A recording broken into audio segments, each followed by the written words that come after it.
operator dari eskavator ini dalam pengerjaan empang di sini. Jadi langsung saja. Selamat pagi Pak.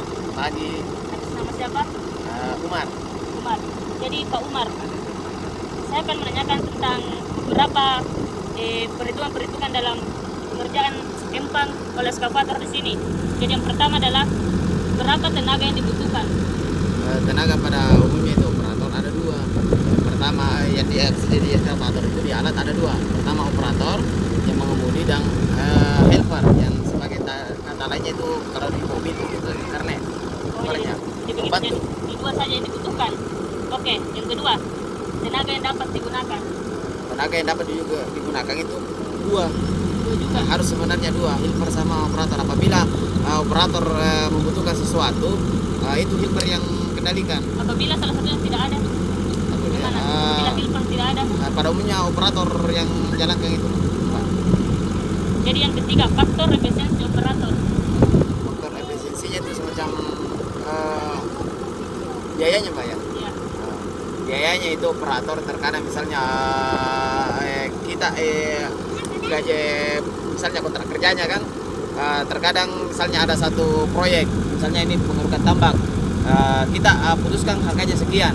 Jadi operator itu tinggal terima persennya dari kontrak kerja dari tambak tersebut. Biasa berapa persen? Rata-rata 10%. Persen. Kemudian faktor efisiensi alat. Alat itu menggunakan misalnya kebutuhannya alat seperti solar, oli, air, seperti itu pada umumnya. Solarnya, Air dan oli. dan oli. Kemudian kapasitas aktual alat. Kapasitasnya alat ini kalau bahasa umumnya ini PS130. Kalau PS130 perinciannya itu artinya salah satu alat ini alat yang salah satu alat kecil lah daripada XXL lain. Daripada alat-alat yang lain. Kemudian waktu siklus Pengerjaan. ya.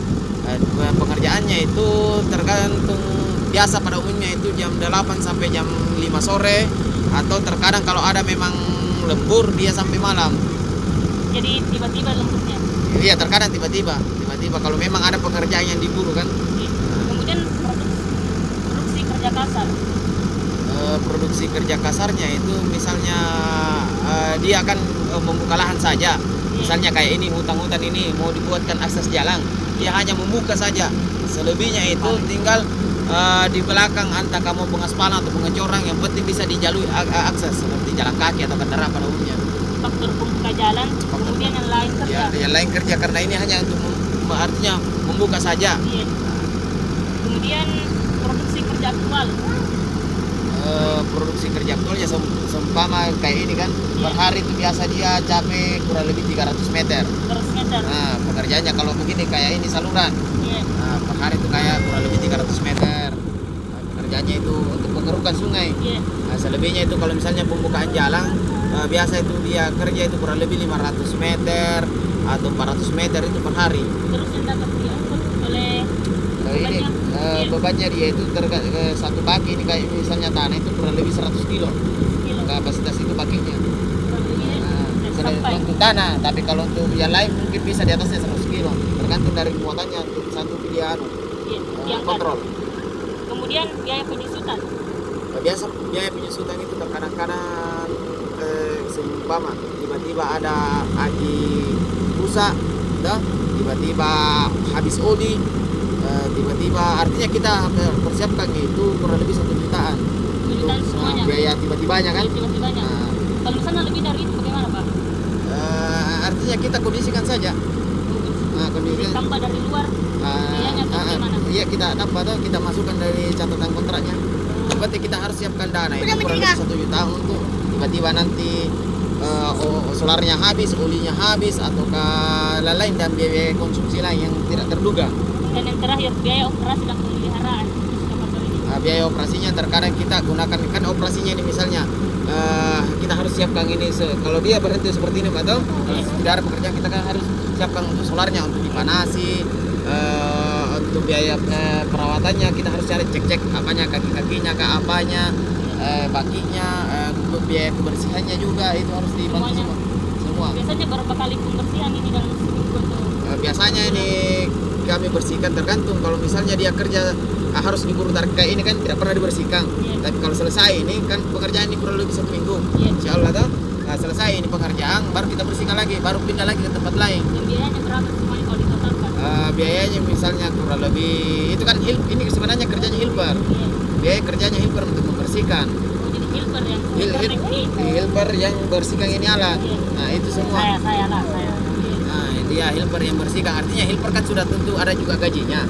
Sudah digaji, sudah dapat juga artinya gaji. Artinya pekerjaannya memang helper ini untuk membersihkan. Digaji oleh operator atau langsung dari yang punya proyek? Dari yang punya proyek langsung. Yang punya proyek yang berapa helper tergantung artinya kesepakatan yang punya alat bukan yang punya proyek. Yang punya alat yang menggaji dia, entah dia kesepakatannya berapa. Dan juga terkadang helper operator tidak tahu berapa gajinya helper. Yang jelasnya gajinya helper itu di bawah daripada operator. Nah, karena yang pokok induk di sini kan operator, bukan helper. Helper hanya membantu saja. Hanya saja helper kalau solarnya habis, ya, aki suap ataukah ada kebutuhannya operator. Helper yang handle, tapi itu pun tidak hari-hari. Terkadang helper ini pekerjaannya itu hanya angkut solar, selesai itu sudah tidak dipakai. Semuanya itu totalnya biayanya? Biaya kan artinya ini kan yang kayak solar tadi yang lain biayanya untuk operator. Nah, itu helper sudah digaji, toh? Terus sudah tetap gajinya dia tinggal mengangkat solar. Tetap biasa gajinya. Nah, kebersihan sudah tetap juga gajinya dia. Memang kerjanya helper untuk membersihkan. Jadi tidak usah dikasih masuk berapa total biayanya tuh. Karena sudah digaji memang helper. Terima kasih, Pak. Iya.